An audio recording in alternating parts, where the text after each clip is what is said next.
February 19th, 1945.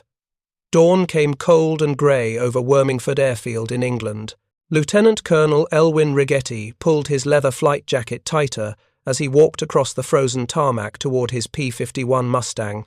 The aircraft sat waiting in the pre-dawn darkness, its natural metal skin beaded with frost, the green and yellow checkerboard pattern on its nose barely visible in the weak light. Katydid. That's what he'd named her, after his wife Cathryn back in San Luis Obispo, California. The name was painted in neat script just below the cockpit, alongside a growing tally of kill marks. 7.5 enemy aircraft destroyed in aerial combat, 27 more blasted on the ground, but those numbers told only part of Righetti's story. Today's mission was different. No bomber escort this time. No lengthy formation flight deep into Germany to protect lumbering B-17 seconds from Luftwaffe fighters. If you're enjoying this deep dive into the story, hit the subscribe button and let us know in the comments from where in the world you are watching from today. Today, the 55th Fighter Group would fly free, hunt and kill. Their target? The arteries of the Third Reich, the rail network that kept German armies supplied with ammunition, fuel, replacement troops, and the machinery of war. Righetti's ground crew was already swarming over Katydid, performing final checks. The crew chief saluted as Righetti approached, his breath forming white clouds in the frigid air. Everything was ready. 6 50 caliber Browning machine guns loaded with 400 rounds per weapon, 2,400 rounds total. Each gun capable of firing 750 rounds per minute. The math was simple and brutal. 12 seconds of continuous fire before running dry. But Righetti had learned something crucial in his short time commanding the 55th. You didn't need to destroy a locomotive with bullets alone. You just needed to understand what made them vulnerable. The briefing 3 hours earlier had been straightforward. Intelligence reported massive German rail movements across central Germany. Trains heading east to slow the Soviet advance. Supply trains heading west to support crumbling defences along the Rhine. Hospital trains carrying wounded back from both fronts. Ammunition trains, fuel trains, equipment trains. The entire German military apparatus moving by rail because the Luftwaffe could no longer protect ground convoys from American fighter bombers. General Doolittle's new policy had changed everything. After escort missions, fighter groups could drop down and attack targets of opportunity. The decision had transformed P-51 Mustangs from defensive escorts into offensive hunters. And no group had embraced this transformation more aggressively than the 55th under Righetti's command. The other pilots were gathering now, their faces illuminated by the glow of cigarettes and the first hints of dawn. Righetti recognized the mix of expressions: anticipation, fear, the hollow-eyed fatigue that came from flying combat missions day after day with no end in sight. Some of these men resented him. He'd arrived late to the war, in October 1944, a 29-year-old lieutenant colonel who'd spent most of the conflict training other pilots in Texas while they'd been fighting and dying over Europe. They called him Eager L behind his back, sometimes to his face. The criticism wasn't subtle. He was aggressive to the point of recklessness, they said, willing to trade men's lives for headlines and medal citations, leading from the front not out of courage but out of ambition. Let them talk. Righetti knew the mathematics of this war. Every German locomotive destroyed meant fewer supplies reaching the front, fewer bullets for Wehrmacht soldiers, less fuel for panzer tanks. Every train stopped was measured not in twisted metal but in Allied lives saved when German defenders ran short of ammunition or gasoline. The work was necessary. The risks were calculated. He climbed into Katydid's cockpit as the first rays of sunlight broke over the horizon. The familiar ritual of strapping in, checking instruments, running through pre-flight procedures. The Merlin engine coughed to life with a crackling roar that settled into a deep, rumbling purr.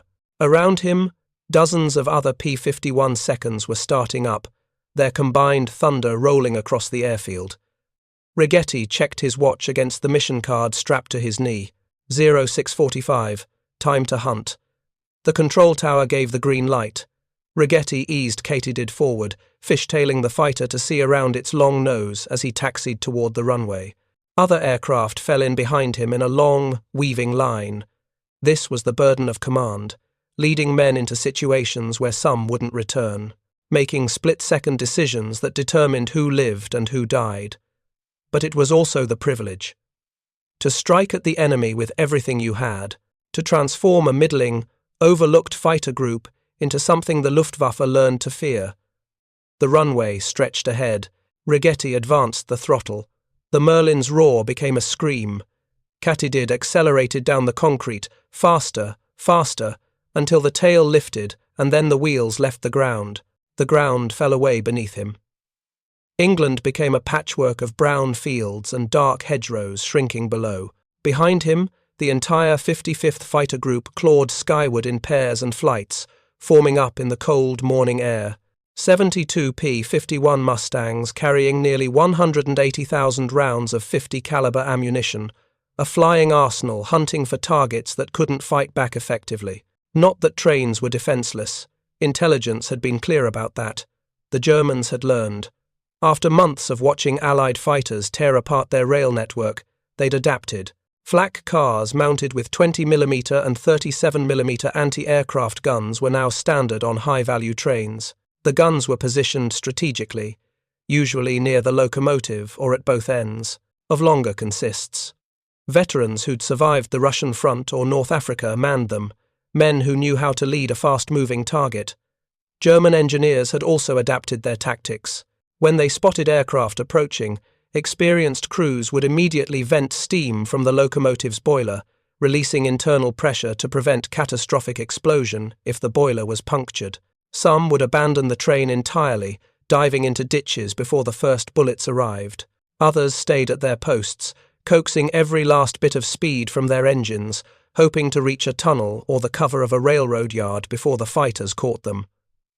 The flight toward Germany took 90 minutes. The group crossed the English Channel at 15,000 feet, above scattered clouds that broke up the winter landscape below into fragments of grey earth and dark water.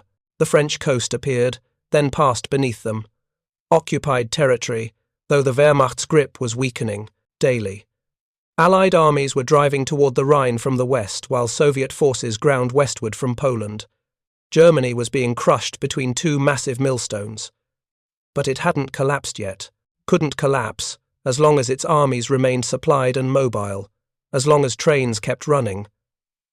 Righetti studied the landscape unfolding below as they crossed into German airspace, the Rhine River, its bridges mostly destroyed by Allied bombers, cities with their centres burned out by raids, rail lines crisscrossing the countryside like veins on the back of a hand.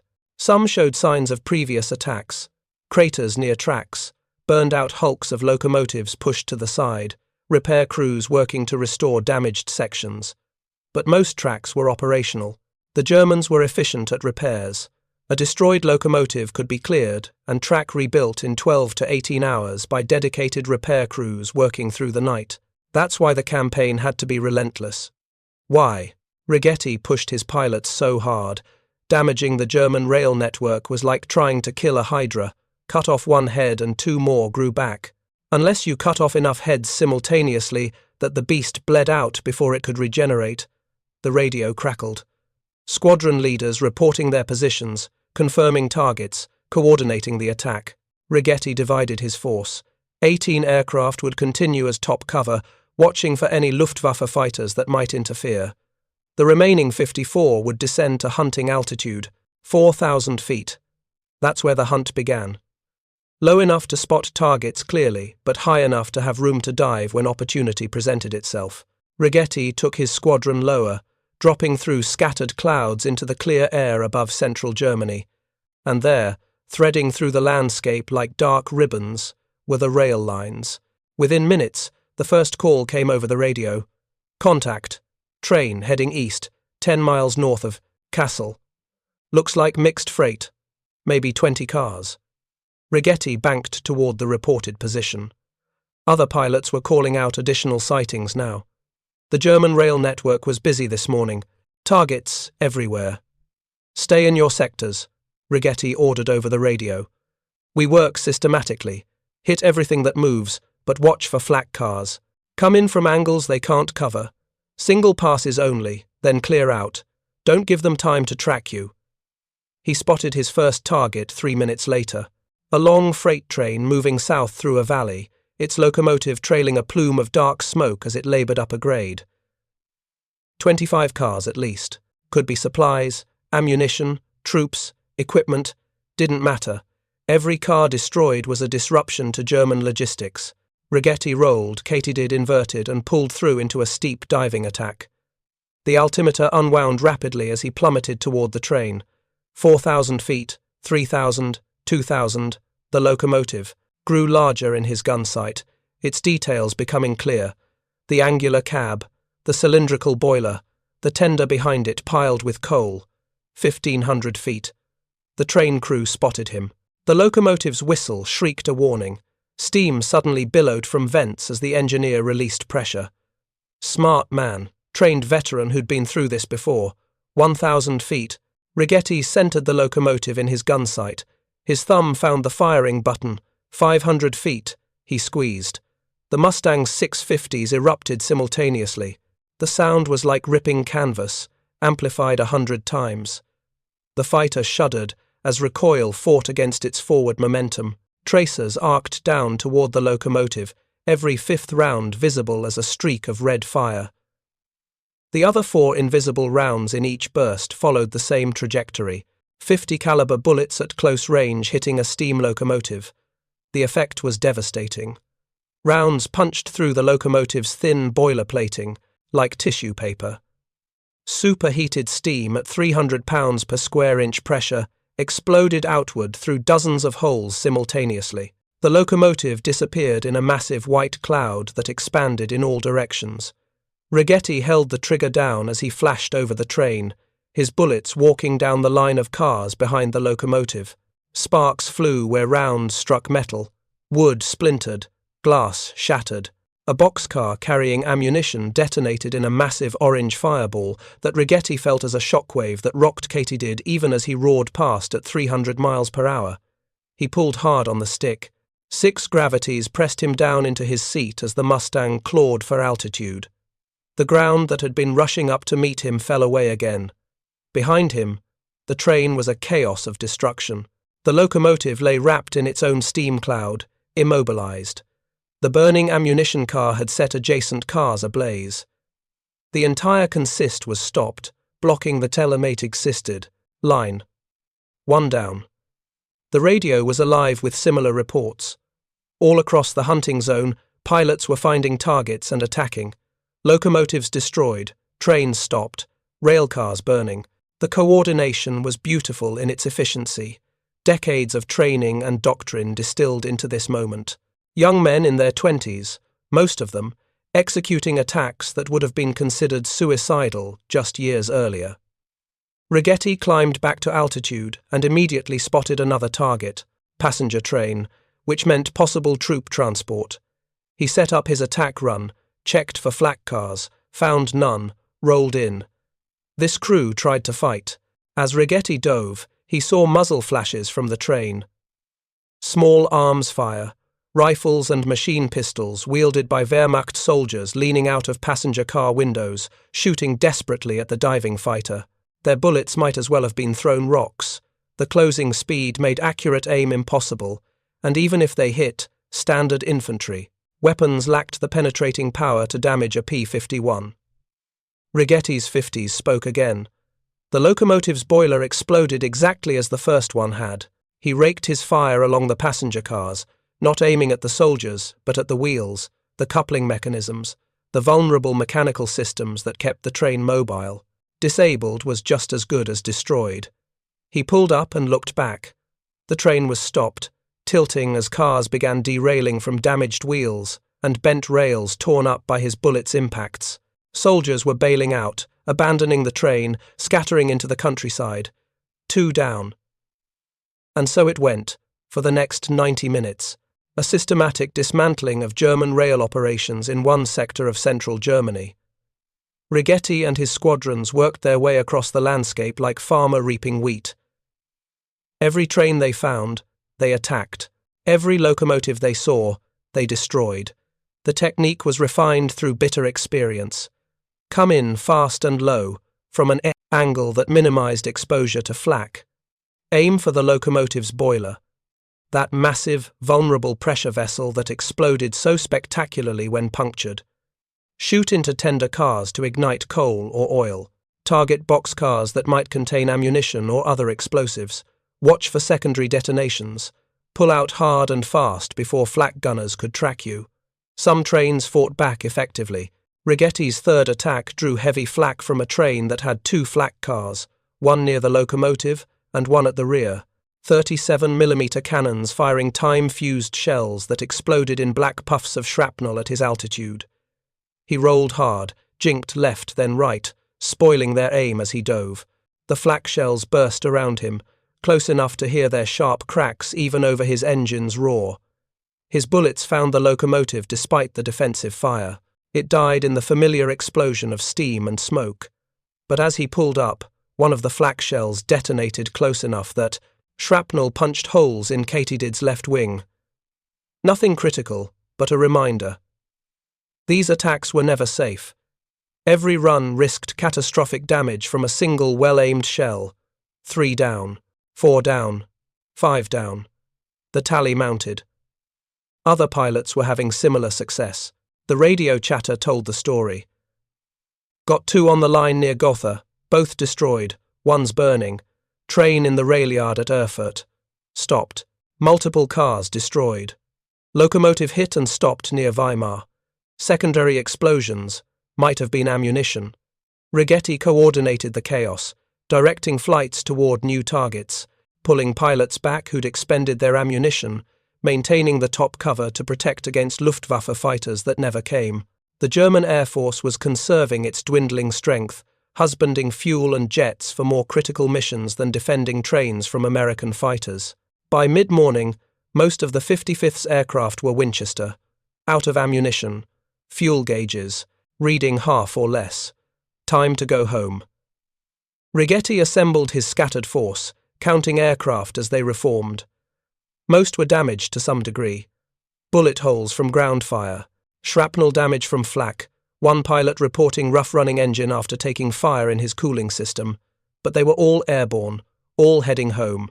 And behind them, across hundreds of square miles of German territory, dozens of destroyed or disabled trains lay scattered. Locomotives stopped forever, their boilers punctured and systems destroyed, rail cars burning, lines blocked by wreckage that would take days to clear.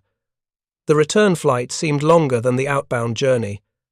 Righetti felt the familiar post-combat fatigue settling over him, the adrenaline draining away, replaced by exhaustion and the shakes that came after sustained combat stress. He'd made 11 firing passes, 11 trains attacked, not all destroyed completely, but all disabled, all stopped, all removed from Germany's transportation network, at least temporarily. England appeared ahead. The North Sea gave way to the familiar coastline, then the patchwork fields of East Anglia. Wormingford Airfield materialized in the distance. Home. The landing was routine.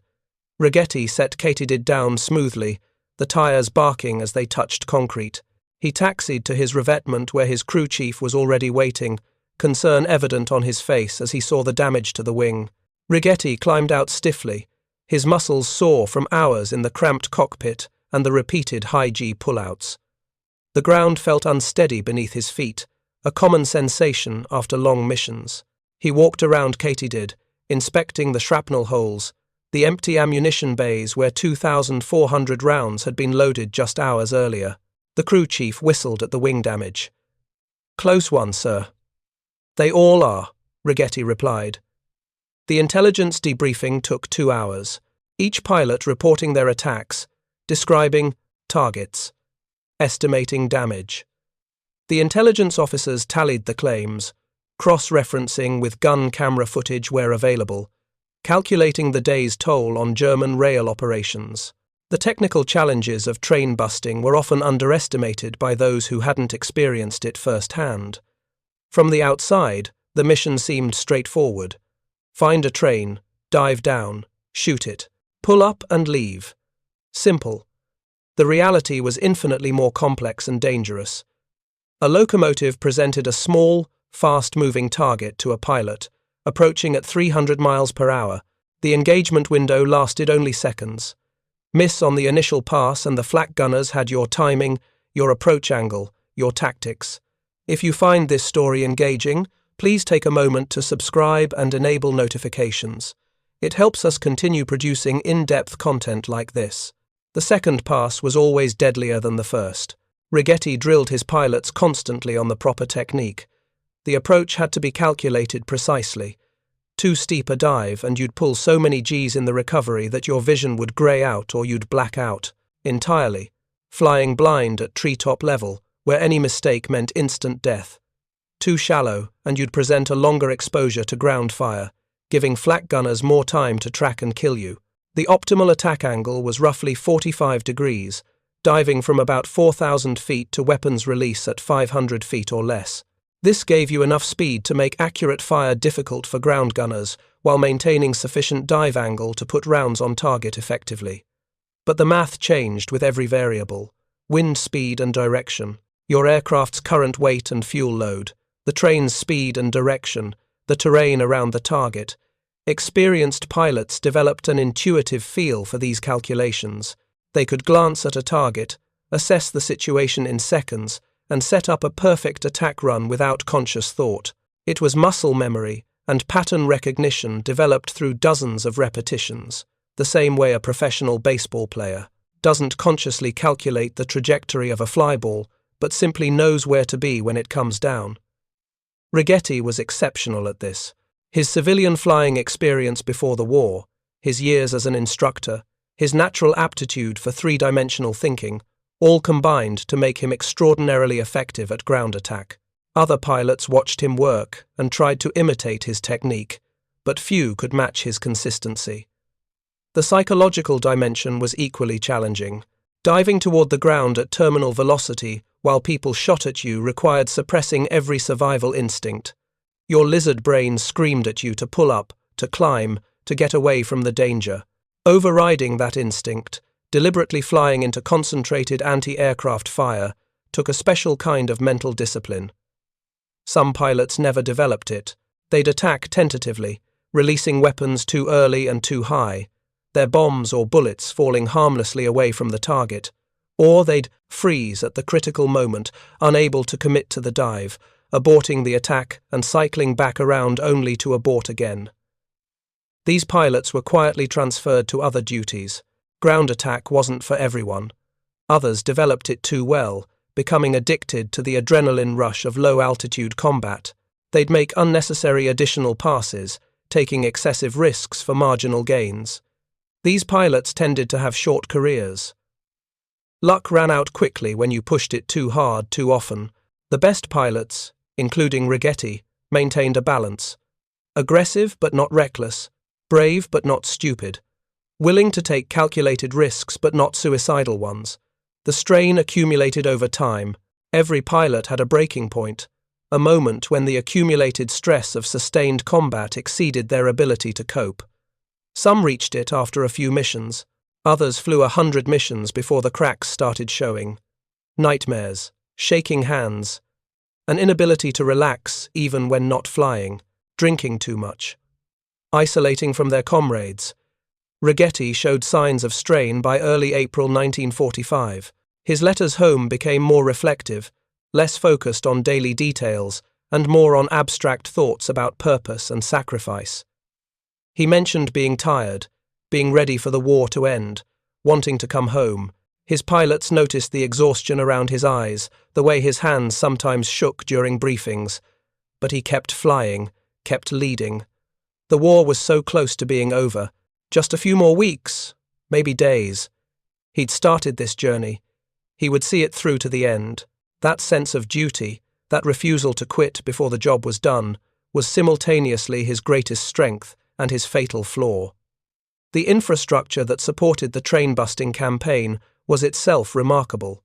Every morning that weather permitted, dozens of fighters had to be fueled, armed, and launched. Engines maintained, battle damage repaired. Aircraft that returned with holes in wings or damaged control surfaces had to be patched and made airworthy again by the next mission. The ground crews worked miracles. Mechanics labored through the night, often in freezing conditions, to keep the squadron operational. Armorers loaded thousands of rounds of .50 caliber ammunition into each aircraft's 6 guns, a time-consuming process that had to be done perfectly or the guns would jam in combat. Fuel trucks made endless circuits of the flight line, topping off tanks. Intelligence officers analyzed reconnaissance photographs, identifying targets, tracking rail movements, trying to predict where the most lucrative attacks could be made. They maintained lists of which rail lines had been hit, which were likely repaired, which marshalling yards were most active. This information was briefed to pilots before each mission, giving them starting points for their hunts. Weather officers studied meteorological reports, trying to determine whether conditions would permit operations. Low, clouds and fog grounded fighters as effectively as enemy action. Clear weather was essential for visual target identification. The most productive missions happened on rare days, when unlimited visibility combined with heavy German rail traffic. Medical personnel stood ready to treat combat injuries. Most pilots came through physically unscathed, but flak and ground fire occasionally wounded men who managed to nurse damaged aircraft back to base. Shrapnel wounds were common, burns from fires or explosions, broken bones from hard landings in damaged aircraft. The flight surgeons treated these injuries and made determinations about whether pilots were fit to return to duty. Behind all of this was the massive logistics network that kept the 8th Air Force operational. Ammunition manufactured in American factories and shipped across the Atlantic. Aviation fuel refined from crude oil and transported to England by tanker. Spare parts for aircraft manufactured at plants across the United States. Food to feed thousands of personnel. All of it had to arrive at the right place at the right time or the whole operation ground to a halt. The Germans faced the same challenges but with steadily diminishing resources. Their factories were being bombed systematically, their transportation network was collapsing, their fuel supplies were nearly exhausted. By early 1945, the Luftwaffe had jet fighters that were technologically superior to anything the Allies flew. But they often sat grounded for lack of fuel or spare parts. This asymmetry defined the war's final months. Allied forces had overwhelming material superiority. They could replace losses quickly. They could maintain operational tempo indefinitely. German forces were running on fumes, scraping together what resources remained, knowing that every loss was essentially permanent. The train-busting campaign exploited this asymmetry perfectly. Every destroyed locomotive was irreplaceable. Every disabled rail line created bottlenecks that couldn't be worked around. The Germans tried to adapt, running more trains at night when fighter attacks were less likely, dispersing critical supplies across multiple trains rather than concentrating them, adding more flak cars to defend trains. But these adaptations were inadequate against the scale of Allied air operations. Righetti's tactical innovations contributed significantly to the campaign's success. He emphasized attacking marshalling yards where multiple trains congregated, multiplying the effect of each mission. He coordinated squadron-level attacks rather than having individual flights operate independently, achieving better coverage of target areas. He encouraged pilots to look for secondary targets after their primary attacks, maximizing the destruction achieved on each mission. Some of these innovations were controversial. Attacking marshalling yards meant flying into the heaviest concentrations of flak defenses. Losses were higher in these missions than in attacks on isolated trains in the countryside. But the strategic payoff was also higher. A single successful marshalling yard attack could disable a rail hub for days, affecting dozens of potential train movements. Righetti made the calculation that higher losses on high-value missions were acceptable if they shortened the war. Not everyone agreed with this calculus. Some of his pilots felt they were being sacrificed for marginal gains. The tension between Righetti's aggressive leadership style and his pilots' desire to survive created friction that never fully resolved. Yet the results spoke for themselves. The 55th Fighter Group's tally of destroyed locomotives dwarfed other units. Their reputation as the Loco Busters was earned through sustained performance under the most challenging conditions. Righetti's leadership, controversial as it was, had transformed them from a middling outfit into one of the 8th Air Force's most effective ground attack units. The Irony was that Righetti himself would not live to see the full vindication of his approach. His disappearance on April 17th removed him from the final weeks of the war, the period when Germany's transportation collapse became total and the Wehrmacht disintegrated for lack of supplies. He'd helped create that outcome but wouldn't witness it. The missions continued without him. The 55th flew 4 more combat sorties before Germany surrendered, attacking targets until the very end. Other fighter groups maintained the campaign across all sectors. The systematic destruction of German logistics infrastructure proceeded until there was nothing left to destroy. Post-war analysis confirmed what Righetti had understood intuitively. The interdiction campaign had been devastatingly effective. German military commanders interviewed after surrender consistently cited lack of supplies as a critical factor in their defeat. Units had run out of ammunition during critical battles. Panzer divisions had been immobilized by fuel shortages. Wounded soldiers had died waiting for medical evacuation that never came. The statistics were staggering when compiled completely. Over the final 6 months of the European war, Allied fighters destroyed or disabled more than 10,000 locomotives, tens of thousands of rail cars, hundreds of bridges, countless trucks, barges, and other transport vehicles. The entire German transportation network had been systematically dismantled. The human cost of this campaign was significant on both sides. Allied pilots died attacking these targets. German railroad workers, soldiers manning flak guns, and civilians caught near attacked trains also died in large numbers. The distinction between military and civilian targets became blurred when trains carried both troops and refugees, when rail yards employed both military personnel and civilian labourers. This moral ambiguity troubled some pilots. They'd signed up to fight enemy soldiers, not to kill railroad workers or refugees fleeing advancing armies. The rules of engagement tried to minimize civilian casualties, with orders to avoid clearly marked hospital trains and to exercise judgment about targets. But at 300 miles per hour in a dive, with flak exploding around you, making fine distinctions about target legitimacy was nearly impossible. Righetti dealt with these moral questions through pragmatism. War was inherently terrible.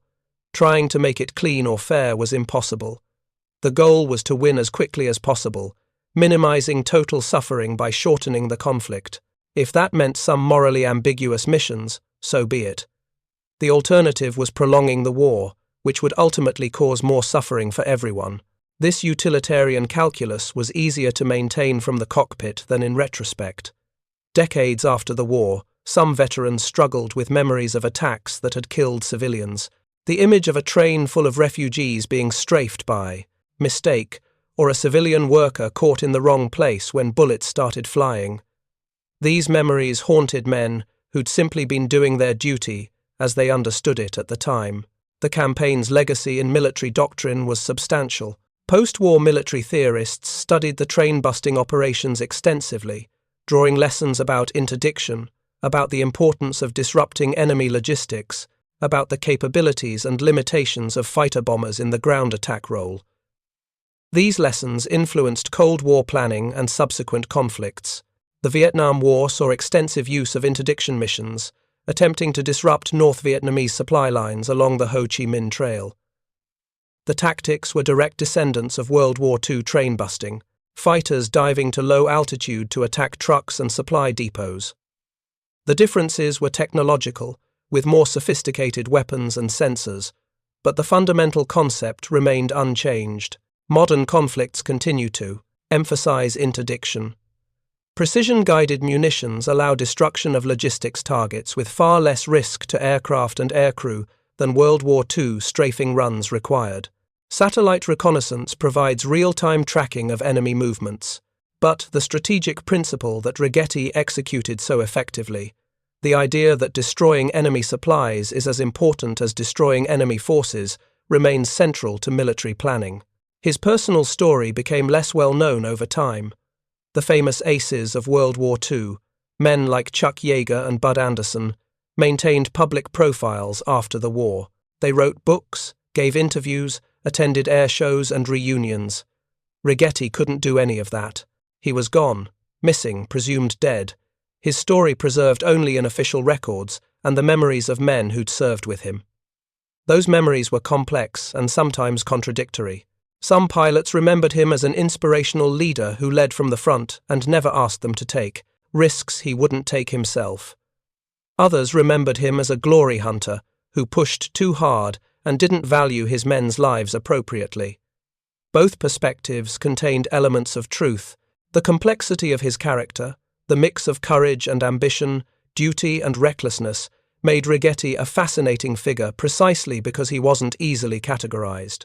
He was neither a pure hero nor a cautionary tale about excessive aggression. He was human, flawed and exceptional simultaneously, operating under impossible pressures and making imperfect decisions with incomplete information. His wife Cathryn preserved his letters and photographs, creating an archive that would eventually allow historians to reconstruct his story decades later. She never publicly criticized the Army Air Forces or questioned whether the risks her husband took were justified. Publicly, she maintained that he died serving his country honorably. Privately, she may have had more complicated feelings about the mission that cost him his life. Their daughter, Kathryn, grew up knowing her father only through these preserved fragments. Letters written before she could remember him, photographs of a young man in uniform smiling at a camera, stories told by her mother and by her father's former comrades who would visit occasionally, maintaining connection to a man they'd served with and respected. The mystery of what exactly happened after Righetti's crash landing has generated speculation for decades. Some researchers believe he was captured by Soviet forces and died in a Soviet prison camp, his death unrecorded or deliberately hidden. Others think he was killed by German civilians in revenge for Allied bombing. Some theorize he died of injuries from the crash after making it away from his aircraft. The most likely scenario, based on fragmentary evidence gathered over years, is that he was captured shortly after landing by either retreating German soldiers or local civilians, and was executed rather than taken prisoner. The chaos of late April 1945 made such incidents more common than official records suggest. The normal rules and procedures had broken down, violence was arbitrary, and documentation was non-existent. Whatever happened, Righetti's body was never recovered. He remains officially missing in action, one of more than 75,000 American servicemen from World War II whose remains were never found. His name is carved on the memorial wall at Henri Chapelle, alongside thousands of others who share his fate. The 55th Fighter Group was inactivated in August 1946, its wartime mission complete. The pilots and ground crews dispersed to civilian life or other military assignments. The aircraft were scrapped or transferred to other units. The bases in England were returned to British control or abandoned. Within months, the massive American military presence in Britain had largely disappeared. Veterans of the 55th organized reunions starting in the 1950s, gathering annually to remember their shared experiences and honor fallen comrades. Righetti's absence was always noted at these gatherings. Stories were told about his leadership, his flying skill, his final mission. His widow Cathryn attended some of these reunions, connecting with men who'd known her husband, learning details about his service that he'd never written home about. These gatherings grew smaller over the decades as veterans aged and died. By the 21st century, few surviving members remained. The last reunion was held in 2015, 70 years after the war's end, attended by a handful of men in their 90s and by family members representing those who'd passed. The story of the train-busting campaign and Righetti's role in it has been preserved in military histories, in archived documents, in the memories passed down through families. It's a story of tactical innovation, of leadership under pressure, of the unglamorous work that wins wars. It's also a story of sacrifice, of the price paid by those who fought and by the families who waited for them to come home. In the broader narrative of World War II, train-busting doesn't occupy the same prominent place as the Battle of Britain or D-Day or the liberation of concentration camps. It was supporting action, not main event. But wars are won through the accumulation of supporting actions, through the patient, dangerous work of degrading enemy capabilities, until collapse becomes inevitable. Righetti and the Loco-Busters performed that work with exceptional effectiveness, contributing materially to Allied victory in Europe. The cost was measured in aircraft lost, pilots killed, and one commander who vanished on his 30th birthday just days before the war ended. That cost demands remembrance, not as tragedy or triumph, but as the complicated reality of what victory required. Thank you for watching. For more detailed historical breakdowns, check out the other videos on your screen now, and don't forget to subscribe.